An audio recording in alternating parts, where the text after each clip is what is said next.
순결한 신부로 준비하라, 순결한 신부로 준비하라 하는 제목으로 말씀 나누겠습니다. 오늘 본문 유명한 열 처녀 비유입니다. 이 본문을 이해하려면 이스라엘의 결혼의 풍습을 우리가 알아야 합니다. 이렇습니다. 결혼하기로 한 남자가 먼저 여자 측의 부모를 찾아갑니다. 그래서 상당한 액수의 돈, 신부값이라는 지참금을 지불합니다. 예를 들면 야곱은 라반의 두 딸과 결혼하기 위해서 돈으로 지불해야 되는데 당장 돈이 없으니 노동력을 하죠. 그래서 7년씩 해서 14년 동안 노동을 해서 그 지참금을 대신했습니다. 아무튼 신부의 아버지에게 이 신랑된 사람이 값을 지불하고 나면은 이제 계약 관계가 되는 것이죠. 두 사람은, 신랑과 신부는 남편과 아내로 간주됩니다. 그래서 신부에 대한 값을 지불했기 때문에 이 여자는 영원한 신랑의 소유다라고 인정을 받게 되죠. 이 결혼 계약이 성립되면 남자가 여자에게 포도주를 따라주면서 이렇게 프로포즈한다고 합니다. 나는 당신을 나의 아내로 맡고 싶습니다. 이 포도주를 당신에게 따라주므로 나는 당신을 위해 나의 생명을 바칠 것을 다짐합니다. 당신도 이 잔을 받아 마심으로 나의 아내가 되어주기를 바랍니다. 이런 식으로 프로포즈를 하면은 여자가 포도주 잔을 마시면 이제 승낙한 것으로 합니다. 이런 것들이 이제 정혼식이라는 것이죠. 이제 약혼보다 더 이제 거의 결혼에 근접한 법적으로 결혼식인데 이제 부부로서 혈육을 이제 갖게 됩니다. 정혼한 부부는 법적으로 부부로 인정이 되지만 아직은 동침하지는 않습니다. 이 정혼의 기간을 1년이나 2년 정도 기간을 두고 이제 각각의 집에 이제 머무게 되는데 이제 이 기간 되면은 신랑은 같이 살 수 있는 신혼집을 이제 짓는 것이죠. 준비하는데 신부는 친정집에서 신랑이 와서 자신이 데려갈 그 때를 기다리게 되고요. 신부는 이 기간에 순결을 잘 지켜야 됩니다. 만약 여기서 오게 되면 이제 파기가 되죠. 그리고 신랑은 자기 아버지 집으로 돌아가서 신혼집을 이제 짓거나 준비를 하게 되죠. 근데 결혼식 날짜, 정확한 신부를 데려갈 날짜를 정하는 것은 신부 측 아버지의 권한에 있습니다. 신랑 아버지는 모든 것이 다 준비된 것을 보고 확인한 다음에 이제 아들을 이제 신부 측에 보내게 되죠.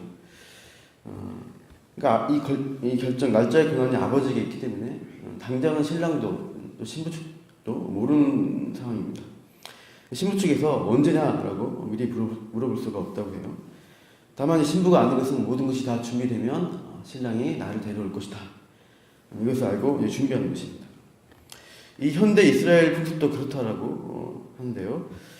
바클레이 주소로 유명한 바클레이 목사님이라는 분인데 그분이 현대 이스라엘 중산층의 결혼식을 목격한 어떤 사람의 말을 이제 인용하고 있습니다.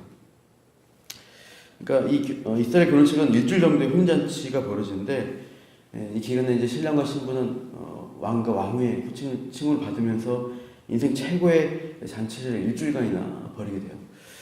근데 이제 어떤 이 주석가에 아는 사람이 이스라엘의 갈릴리 마을에 방문했는데 어떤 길가에 이제 화려한 목장한 10명의 처녀들이 악기를 연주하면서 춤을 추면서 지나가는 것을 목격합니다.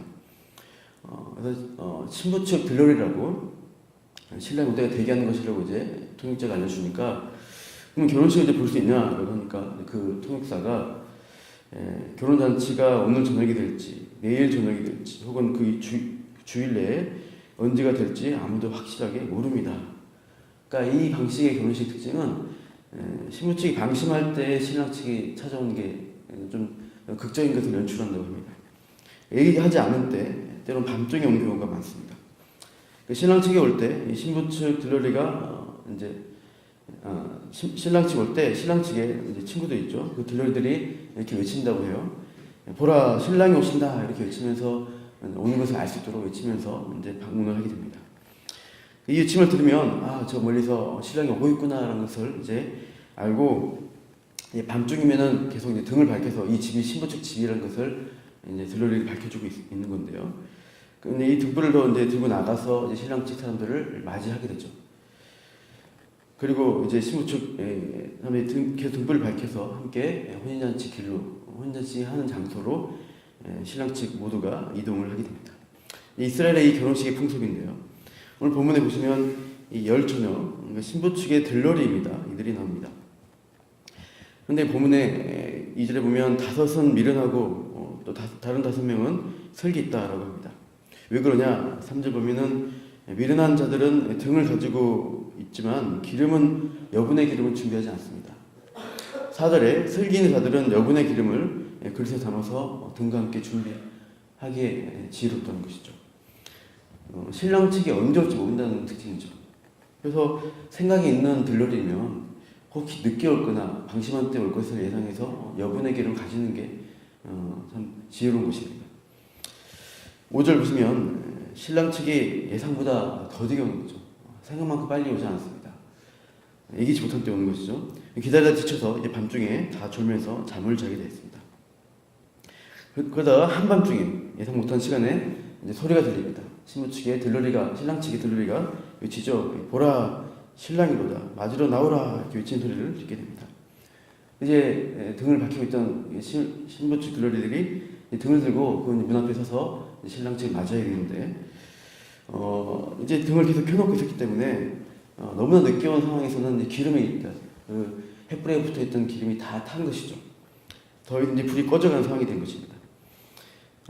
그래서 8절에 보면 미련한 자들이 우리 등이 꺼져간다.